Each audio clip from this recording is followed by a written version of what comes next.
सभी को जय मसीह की। हम उत्पत्ति की पुस्तक 49 अध्याय 4 वचन को पढ़ेंगे तो इसमें लिखा है, तू जो जल के समान उबलने वाला है इसलिए दूसरों से श्रेष्ठ न ठहरेगा, क्योंकि तू अपने पिता की खाट पर चढ़ा तब तूने उसको अशुद्ध किया, यह वह मेरे बिछौने पर चढ़ गया। हालेलुया।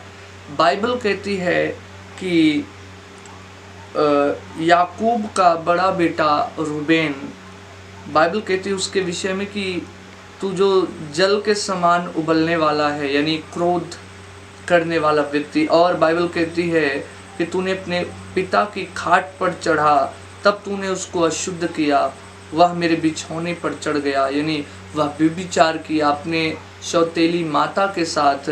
तो वचन कहता है जिस व्यक्ति के जीवन में क्रोध और व्यभिचार है वो कभी भी श्रेष्ठ या ऊंचा नहीं हो सकता। हम देख सकते एक वचन और, यह उत्पत्ति 35 अध्याय उसका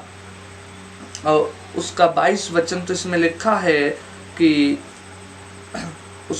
है कि जब इजराइल उस देश में बसा था तब एक दिन ऐसा हुआ कि रूबेन ने जाकर अपने पिता की रखीली बिल्हा के साथ कुकर्म किया और यह बात इजराइल को मालूम हो गई। याकूब के 12 पुत्र हुए। हालेलुया। बाइबल कहती है कि रूबेन ने जाकर अपने पिता की रखेल बिल्हा के साथ क्या किया? कुकर्म, यानी व्यभिचार किया। और वचन कहता है कि यह पाप है जो उसने किया। अगर हम व्यवस्था विवरण 27 अध्याय उसके 20 वचन को पढ़े तो लिखा है, श्रापित हो वह जो अपनी सौतेली माता से कुकर्म करे, क्योंकि वह अपने पिता का ओढ़ना उघाड़ता है। तब सब लोग कहें आमीन। हालेलुया। बाइबल कहती है कि उसके जीवन में श्राप आता है जो व्यभिचार करता है। वो कभी श्रेष्ठ, महान, ऊंचा नहीं हो सकता जिसके जीवन में क्रोध और व्यभिचार है। उसको मालूम नहीं है मुझे कब क्रोध करना है, बार बार क्रोध आना।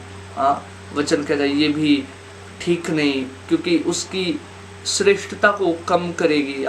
उसके ऊपर श्राप लाएगा व्यभिचार करना। बाइबल कहती है श्रापित है वह जो अपनी सौतेली माता के साथ क्या करे? व्यभिचार करे, कुकर्म करे। और वचन कहता है रूबेन ने ये काम किया और वह श्रापित हुआ। तो आज जब व्यभिचार किसी के अंदर होता है वह श्रापित होता है, जब क्रोध होता है तो श्रापित होता है।